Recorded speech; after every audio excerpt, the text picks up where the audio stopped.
Are you okay? Hello. Yeah. So Yeah. he's a scientist at Rajendra Memorial Research Institute of Medical Science in Patna from 2017. Before that, he did his PhD from Pondicherry University and then PDF from Madras University from 15 to 17. And he is a basically young researcher coming up very fast. More than 30 papers he has already published, and number of tools I have seen he has developed actually in last few years basically. So I will request him to present it. Yeah. Thank you, sir. Am I audible, sir? Yes. Yeah. I will just share the screen.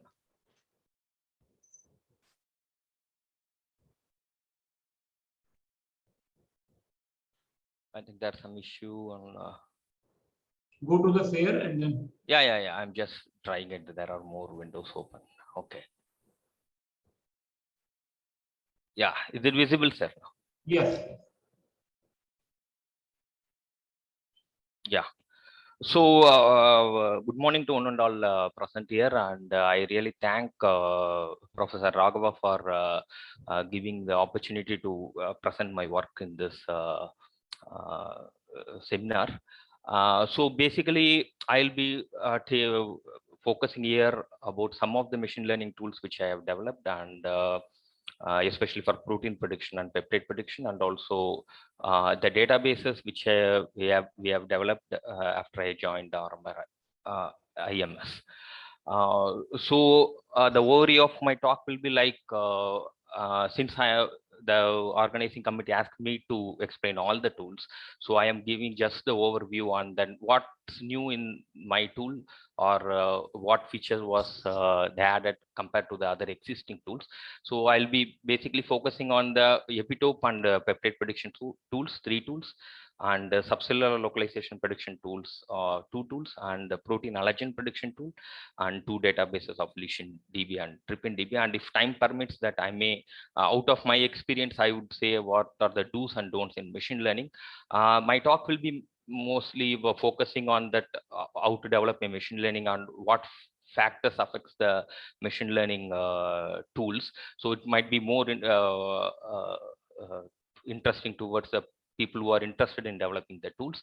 Rather, I'm not going to say much of the application of the tools. Rather, I will focus on the methodological part, the brief method part. So the first tool is the LB. It's a linear B cell epitope predictor. So what it does is that it distinguishes the exact linear B cell epitope from non-B cell epitopes. So there are more tools, as even Raghava's group have developed more tools on this one. So what's new in this tool is that actually we have designed a new feature vector called dipeptide deviation from expected mean, DDE, which generally constitutes the composition and the theoretical mean and theoretical variance, the 3 factors, and then feature vector. So we just experimented that feature vector, that how good it performs on the prediction of B cell epitope. And the next thing is that a non-redundant exact epitope data set, which we developed in the study, that all the earlier studies of linear B cell epitope predictor used epitope containing regions. It means that the epitope as well as some part, it containing region are not the exact epitopes. And in the study, we have the first to use the exact epitope data set, and we have reported. And the classifiers we use is support vector mission and AdaBoost random forest. So getting into the method is it's the same, that like you have a feature vector, then you have a training set and test set, and then perform the testing, cross validation, and independent data set and other things. So I am just going into the performance comparison and how our feature vector have made impact in predicting the linear B cell epitopes. So the DD, what we computed, and you could see it from here, that for the dipeptides, for the epitopes and non-epitopes, you could see the ratio when we computed there. You could see that a lot of discrepancy on most of the dipeptide pairs actually, which is having more than 5 or more than 10. The ratio was more than 10, and we expect that this feature could again has the capability to distinguish the epitopes and non-epitopes, the feature vector. So then coming to the performance comparison that we actually compared our feature vector with the commonly used feature vectors, and then you could see that the performance was sometimes almost equal, or the overall accuracy, based on the overall accuracy, and not only the overall accuracy, you could also see the MCC and ROC, that our feature vectors have a little bit margin, have a higher margin than the other feature vectors. And beside that, we have also tested our feature vector with different types of data set, which is mandatory in machine learning. As far as what I concern is that to compare whatever we proposed with the different types of data set. So we compared it with almost all the data set that is available publicly, and then we evaluated the validation measures, and we could observe that the proposed feature vector was performing decent, better than some of the tools, and on par with the other existing tools. So this comparison is that we have already mentioned it in the published paper, that it's the LBTOP. I think it is developed. It is developed by Raghava's group. Actually, during this work, I have contacted Raghava several times for the data set actually, and then we computed. So here it is to say that that I am not saying that LB performs better than LBTOP or something. So here the table I have given here is to show that how the data set have influenced.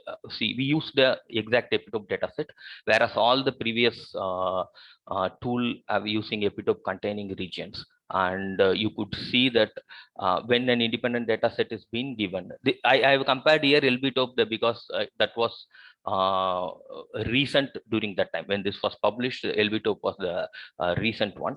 So we have compared it with LBTOP, and then you could see that especially on the sensitivity, you can see that the performance of LBTOP, because the LBTOP is trained on epitope containing regions rather than the exact epitopes. So this also highlights that the use of exact epitope dataset as well as the DDE feature vector. So the outcome is the novel DDE feature vector and LB tool and the exact epitope dataset. And I am not explaining much about the feature vector and how the mathematical part or the statistical part of that one, that you could find it from my paper. It was clear with examples, everything has been given clearly over there. And also, if you want, someone wants to compute the DDE for their work, then it has been recently included in the publication of iFeatures and iLearn. These are the actually the Python modules for computing feature vector, especially for proteins, and our feature vectors also been included in this package. You can use even the web version of that one as well as the Python module to compute this DDE feature vector for your own work. So the next is the BC IgE PRED, which is the continuation of the LBEP, and here is to classify the IgE linear epitopes from the non-IgE epitopes. And what's new is that we use a two-layer of prediction. We use the LBEP actually to predict whether something is an epitope or not, exact epitope or not, and then later the other layer of prediction will predict whether it is a IgE epitope or not. Again, we use the exact epitope dataset, non-redundant exact epitope dataset for this study, and the classifiers are support vector, mission, and random forest. So this is the method. Why I am shown the method here is that you can see the two layers. The one layer that predicts through the LBEP and say whether if it is a B cell epitope or not, and if it is going to be yes, then the second classifier will make the prediction. And you can see that I have used the three models actually. The reason is that again, to stress the point that in machine learning you need to have a balanced data set for the training set. So here, since the non-IgE epitopes was more, so what we planned is to have a three data set, and the this data set will IgE set will remain same, and the other will be changing. Like we had three different sets because the IgE and non-IgE is not balanced. So we made three models, and then the output from three models has been taken into consideration, and then average class score from each model is considered for the final prediction. We have used both averaged score as well as the majority voting, which is commonly used in machine learning when you have a classification from different models. But we used the average score because we tested on both, and we found that the average class score was performance was better. So again, here the performance comparison on different set, the different models, individual performance as well as the majority performance and merged performance. So you could see that how the merged performance was marginally better than the majority performance. As well as here we don't have much data set or more tools to compare. The only tool is reported is by again Raghava's group, that IgPred, which has been which we have compared, and you could see that our model performance was almost equal or performing. Sometimes sensitivity is more than the IgPred, and specificity theirs was 100%. And but you could see that the overall accuracy and balanced accuracy, it was almost performing same. This is on one independent data set, and also we performed it on the other independent data set, which has only the Ig epitopes, which has been actually taken from the updated allergen database for food and allergy. So from there we have taken one or two data set, independent data set, which is neither present in our test set nor present in the IgPred PRID data set, and then we compared and we get little bit more performance than the IgPred. So here again, the comparison is not to say that our model is better or superior than any other model. Here we demonstrated that how the two-layer prediction would have helped in predicting more accurate results. So the outcome is the two-layer approach and the BCIG tool. So the next in the peptide category, we have the anti-cancer peptide predictor. And the interesting thing is that when I thought of doing this way back in 2013, I think. So when I started, then in the month of September or November, I saw the Raghava's group paper coming on anti-cancer peptide predictor, and then it was interesting. And then later I published this on 2015, I think, or so. So that it's like you have published it first, and then I got their data set also for using in our work, and then we compared that in one way. That's good that we had some data set to or predicted to compare with our model. So the point is that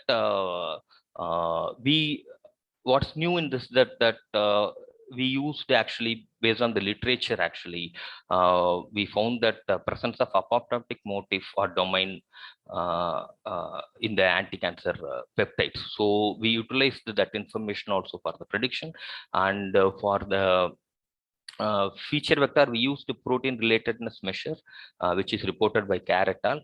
As a feature vector, and that has been first used in anti-cancer peptide predictor, because there is no other tools except Raghava's tool.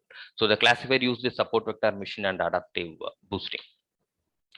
So directly coming into the performance comparison, that again here the comparison is not to say that ours is superior, but how the inclusion of the feature vector, the selection of feature vector, or the apoptotic motif improved the prediction. So there are three different data sets we use, four different data sets, the one which we developed, and we subjected that to the available tool, that is AntiCP. It has two models actually, AntiCP model 1 and AntiCP model 2. The difference is that here they have used actually the antimicrobial peptides as the negative data set, and the anti-cancer peptide as positive data set. That is the AntiCP model 1, and AntiCP model 2 is that like anti-cancer peptide as positive and non-anti-cancer peptide as negative data set. But you could clearly see it from the analysis on the different data set. You could able to see that the specificity value of the anti-CP model 1 was not good, but their anti-CP model 2 was very well performing better than the model 1. And we also reported that it's better to use the anti-CP model 2 apart from mentioning that use ACPP also, because the performance of ACPP also in competing with the anti-CP model 2 on different data set. Here we try to say that ACPP was consistent on different data set. The performance was consistent, and this tool could also be used for predicting the anti-cancer peptide. So the outcome is the ACPP tool. And the next is that this is the first tool which I have developed actually during my PhD, that it's a subchloroplast localization for the plant proteins.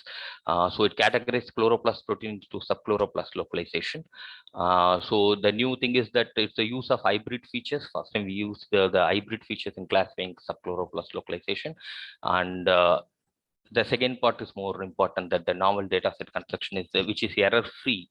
Actually, we found some error during analyzing the data that has been published by the earlier studies, that they have data that is actually misclassified into different sublocations. For example, to say that the proteins which are actually a thylakoid membrane protein, but they were including that protein in envelope protein or other localization. We found like several instance of protein in the earlier data set which has been reported by others, and then we rectified those things and we created a novel data set with error-free data set, and then we developed a model. So again, the classifier used here is the AdaBoost random forest. So the method is simple, that it uses the different features vector, and we have a similarity modules also, which is a good approach which I adapted from again Raghava's group, that most of the tools also uses the similarity module. I got the idea from them, and for the first time when I used the similarity modules also. Then you have an hybrid features and only the one feature model, and then normalized score. And then here we have since it's a multi-class problem, we have multiple classifier, like say for example envelope to tile, E and T will be on classifier, E and L will be on classifier, and ELS will be on classifier. Like that, all the combination we have a classifier, and the output from each classifier will be taken, and the majority one wins, and that will be reported as the final localization. So coming to the again performance comparison, that we like to mention that this study mainly focuses, we have computed the performance of our tool on the error data sets, errorness data set as well as the error-free data set.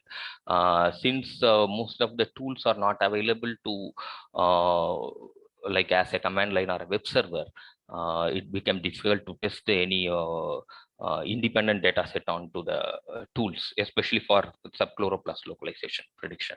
So, but you could see the difference on error-free and errorness.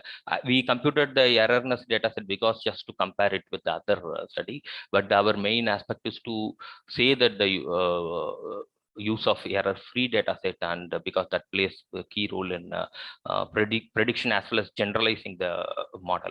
And also we compare our cross-validation accuracy with the existing method, and we found that our thing was marginally better than the other existing methods. So it's a novel data set was the outcome as well as the tool. And in continuation to the subchloroplast localization, we also have a dual pred protein dual targeted to chloroplast and mitochondria predictor. So this basically is to classify initially whether a protein is a chloroplast or mitochondria, which several tool does actually. And there are also proteins which resides both in chloroplast as well as in the mitochondria, which they call as dual targeted protein. So we are interested in predicting the dual targeted proteins, but however the classifier, it first classifies whether it is a chloroplast or mitochondria protein or it's other protein. And if it is going to be a chloroplast or mitochondria protein, then the classifier again predicts whether it is a dual targeted or not. So then what's new is that we use the split protein related measure. It is nothing. The split is a little bit tweak in the protein related measure. The reason we splitted the entire protein sequence for the training set into 3 different sections. The reason is that from the literature again, the dual targeted proteins have that is decided based on the different amino acid constitution on the N-terminal actually. One of the earliest study have used only the N-terminal region alone for the prediction of dual targeted. They are not made it as a tool, but still they performed something based on the N-terminal amino acid composition. So we made like we split the protein into 3 segments, and then feature vector was calculated for all the 3 splits, and then model has been developed. So the classifier used is AdaBoost J48. So again, this is a 2-layer prediction. The first layer we used a different set of feature vector, and then for only the second layer we use the split PRM calculation. And you could see that the first layer predicts whether the protein is a mitochondria or chloroplast, or if it is going to be other subcellular localization. And if it is going to be a chloroplast or mitochondria protein, then the second layer predicts whether it is dual targeted or not, and the final output will be given to the user. Again, the performance comparison, since there are no tools reporting for the dual targeted protein, so since our tool also predicts the chloroplast and mitochondrial protein and whether if it is other organelle or not, so we compared it with all the existing subcellular localization protein for the chloroplast and mitochondria, and then we could found on the new independent data set which we developed, and you could see that all the measures is almost competing with the existing method. And again, this is not to show that our model is superior or something. Again, to say that how the use of split protein relatedness measure in the sense that splitting the protein into 3 and the use of 2-layer approach have improved the prediction accuracy for even for the chloroplast and the mitochondrial protein classification. So the outcome is SPRM feature and the dual pred tool. So this is a fuzzy app. It is for the allergen protein prediction. So what it does is basically predicts whether a protein is an allergen or not, especially to differentiate the allergen like putative non-allergen. So this is the main problem in the allergen protein prediction. There are class of allergen allergen like putative non-allergen. It means that it shares I sequence similarity with the allergens, but it's not an allergen. So those are called allergen like putative non-allergen. So we have taken that issue for the study to especially to differentiate that one. It means that allergens and then non-allergent, as well as we have allergen like putative non-allergent. So we use the fuzzy logic and rule set for the prediction. The reason for using fuzzy logic is that we have made more different modules actually, and output from each module will be taken, and we used fuzzy rules. Fuzzy rules was framed based on the observation of behavior of all the modules on training set, and then we devised the fuzzy rules, and then the prediction was made. So basically it has classification. The output will be like either it will be a non-allergen, or it might be an allergen, or a allergen, or a potent allergen. So you have 4 categories since we use the fuzzy logic, so that you have that option of giving the output in a different classes, or to say it in a more understandable way that what the query protein belongs to. So, and also we use the support vector machine as one of the module. We use the support vector machine classifier as a machine learning classifier, and that it's also been used here.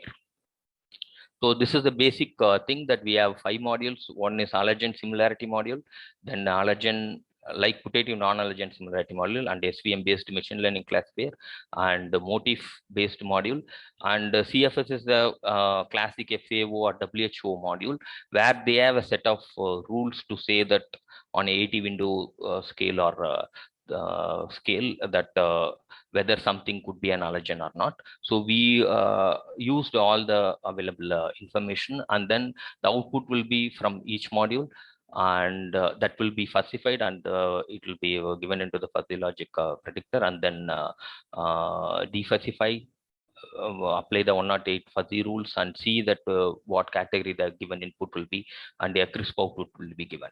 The main thing of this tool is that what I consider specialty of this tool is that it gives the result in a more human readable format rather than just the values or probability values, which I will show it in the next slide, that how the output of this fuzzy app will be appearing. So next is the performance comparison. So when we tested an independent data set, so you could see on the existing tool, it was during 2013 or 14 that time. So you could see that we had allergen like putative non-allergens also, and most of the tools are not able to recognize that as a non-allergen. Rather, we reporting it as an allergen. So only one tool you could see, that AllerHunter, which is capable of exactly identifying the allergen like putative non-allergens, and our fuzzy app also was performing on par with the AllerHunter. The reason is that AllerHunter specially used allergen like putative non-allergens in the training set, actually in the machine learning classifier, whereas in our fuzzy app we didn't use the allergen like putative non-allergen in the training set. Rather, we used it as only a similarity module. That might be the other reason why the AllerHunter is capable of predicting the allergen like putative non-allergens. So coming to this next comparison, here is what we did is that actually we took tropomyosins protein. Actually, there are 2 groups of tropomyosins, the allergenic and non-allergenic tropomyosins from different sources, and we gave this protein into the different tools, and you could see that some of the tools could able to predict everything as sometimes like non-allergenic. You could see it here that Apple predicts everything as non-allergenic, or sometimes it's like you can Pro app predicted everything as allergen. But again, you could see that AllerHunter and our method is capable of correctly identifying the non-allergenic tropomyces, or to say allergen like putative non-allergens correctly. So the next slide is that actually this was a very recent tool. When I was just seeing the e-poster selected, I saw that ALECPRED 2, and I was very curious to use this tool just to check only those 8 proteins. These proteins like allergenic tropomyosins and non-allergenic tropomyosins to the ALECPRED 2. Then I want to just to see that what it predicts, and you could see that here that the recent developed tool also predicted this as a everything as an allergen prediction. Maybe I didn't go through what this ALECPRED 2 completely is all about, but as Raghava said in his presentation, that the use of more data set for this ALECPRED 2, I think so. But maybe again, the point here is to say that that the proposed method, in our method, we have concentrated on that allergen like putative non-allergens, which several other tools are not focusing, and which might be a major problem in actually the allergen protein prediction. And maybe the new tools that has been planned to develop by any others should also focus on this allergen like putative non-allergens. So here I show how our fuzzy app tools gives the output to the user. It is like the first protein is predicted as potent allergen, and you could see that how the output reads like, since machine learning predicts so and so, and it has a global similarity with the query protein of a known subject with so and so global identity with an EVL of so and so, like that you have all the results given to the user, so that no, they can just go through the result, and even if they are not confident on the result predicted by the app, by this tool, they themselves can make a decision that whether this could be a allergen or not, and all this link will directly take it to the actual protein to which it is having an identity, and also it also predicts the presence of allergen motif or not, and motif ID has been given, and the tool has a separate file where you can just go to the motif ID 43 and you can get the motif and what motif it is, and then analysis could be further performed. And the thing is that what I want to convey is that it will be like more human readable, and they themselves can finally decide whether to consider the output from this tool or not. So the outcome is the FuzzyApp tool and the 108 fuzzy rule sets. So these are the databases which we have recently reported once after I joined RMRAMS, and the mandate of this institute is leishmaniasis, and then because of that I was involved in developing the LeishInDB and TripInDB. So it is basically a collection of inhibitors of leishmania and trypanosoma that are validated via in vitro or in vivo studies. It is collected from the literature. We didn't perform any in vitro or in vivo studies for the compounds. It is all manually curated from the literature for the activity and other info. Some may ask that the PubChem assay is having your IC50 values or the activity values for different various diseases, or EBA is having those data.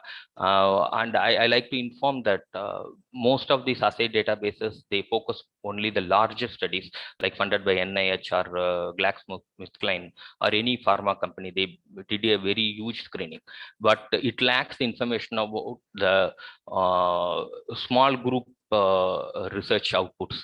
Like I have mentioned even in the paper that that most of the small group studies are inhibitors reported by them are not present in PubChem assay or rather in EBI. So hence we are involved in try collecting all the inhibitors that is reported for leishmania as well as trypanosoma. The reason is that it is a close related organism, and the protein of both it shares most common protein as a drug target and other things. So we made both the leishmania and trypanosoma inhibitor databases.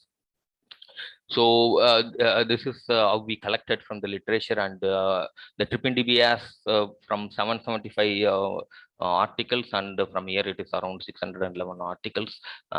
Everything has been manually curated, and we have collected all the whatever the possible information from that, as well as we also made some toxicity prediction for the reported compounds, because some studies they perform only on in vitro or in vivo testing the compounds, and they are reporting it. So we also made a toxicity prediction. It is available. So the main features is that you can just filter the result instantly. Dynamic multiple filters are there, and you can search it by structure. As well as the additional thing is that we also add a similarity scores with the FDA approved compound. For instance, inhibitor reported in a study will be taken, and we have a FDA approved compound list, and then we made a similarity search, structural similarity search, and whatever that is close to the reported inhibitor is also been given, so that repurposing, drug repurposing could be it can be utilized for drug repurposing, and as well as like other databases you can export in multiple formats.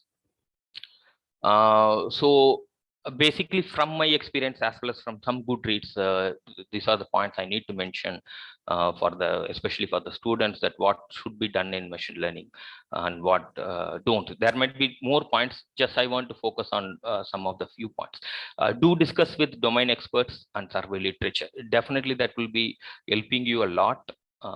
Especially when you speak with a domain expert, they may give some interesting input which you can actually use for experimenting, and then you may come up with some new method. And also to do survey the literature completely, so that you'll be having sufficient data set sometimes, or you may have a different approach. You could make an hybrid approach with whatever the plan you have, and it helps you in lot of way actually. As I want to point that I could say that for anti-cancer peptide we use that apoptotic domain prediction also. Then do remove redundant or highly similar sequence from training and test data set, especially if you are using a protein sequence based prediction models. Do remove the highly redundant or similar sequence. It depending upon the how much data you have, try to have only few representatives, not the more similar sequences in your training and test data set. This might be the basic thing, but still I like to mention it because there may be some emerging machine learning tool developer listening to this one. So do try multiple classifiers. Don't stick on to any single classifiers, and do try multiple classifiers to see what is the effect. Maybe you for a single feature vector, you may get a significant difference in the classifiers. So do try multiple classifiers, as well as do use multiple data set to evaluate your model. Use as much as data set that is available, and just to try seeing how your method is going to perform on that one. It's not every time necessary that it should outperform all other on every data set or all other methods or something. What you could do is that you could easily find out that how it performs on different data set, so that what is required or what knowledge you could put in, so that to make the tool work better. So in that way, you try using multiple data set to evaluate your model. As well as the don'ts in machine learning is that don't allow test data to leak into your training process. Strictly don't allow it to show it to the training during the training process. What I would say is that you could even, after cleaning your data or something, before partitioning test and after partitioning the test data and training data, better put it in some pen drive and keep it aside. Don't even see the data. Sometimes by seeing also what no, if you see some patterns or repeats or something, you may be a little bit influenced on that, and you may tweak something into your model to make it work fine. It is, I am just saying it to keep it aside, and in on any way don't try to leak the test and training data. So don't use accuracy with imbalanced data sets. It means that don't consider the accuracy as a main factor when you have a imbalanced data set, especially the test data set. You have positive of 100 and negative as 20 or something, and then if you're going to see the accuracy and comparing it with other models and other things, won't be much fair. Rather, you could use other measures like matches correlation, or any other positive predictive value, or some other thing to measure it. So don't always believe results from the benchmark data set. So the problem will be like sometimes what happens that there will be a benchmark data set, and if you're going to take that and you will be training your model with that and then testing it, and you may get a higher accuracy or something, and then you'll be considering that okay, our model is best or something. What happens is that it might be sometimes overfitting to the benchmark data. The method itself might overfit to the benchmark data. So as I said in the earlier, that you use as much as data available, data sets available to validate your method. And it means that believe the result from benchmark is both if it's going to perform better, or even if it is going to perform poor, you just don't get affected by it. Try on more number of data sets, available data sets, and try to fairly report that whether how the model works, or what it does. And then last is, don't stick on to one type of feature vector. Do try different types of which feature vector. That definitely helps sometimes, and even you will have more thing to report on your paper, that trying on different feature vector, how your model performed. So these are all from some of them are from my experiences, and other good read will be, I mentioned here that it is recently available as a preprint, how to avoid machine learning pitfalls, a guide for academic research. It's a very wonderful short article. I advise everyone to read that one. Those who are interested in developing a machine learning tool, that will really help you. So actually, all the machine learning tools, it has been developed during my either PhD or postdoc, and there is no involvement of others in that one, apart from my corresponding guide. And for the databases, the Ravi Ranjan is one of the PhD student, and Vishnu Kumar, the other PhD student. I have utilized them for collecting the data and also manually curation process. Though their PhD topic is not on database development, it is apart from their regular PhD work. They have been involved in this database development. I do really thank them for their help. And that's for I thank you. And if any question is there, I'll be happy to answer that.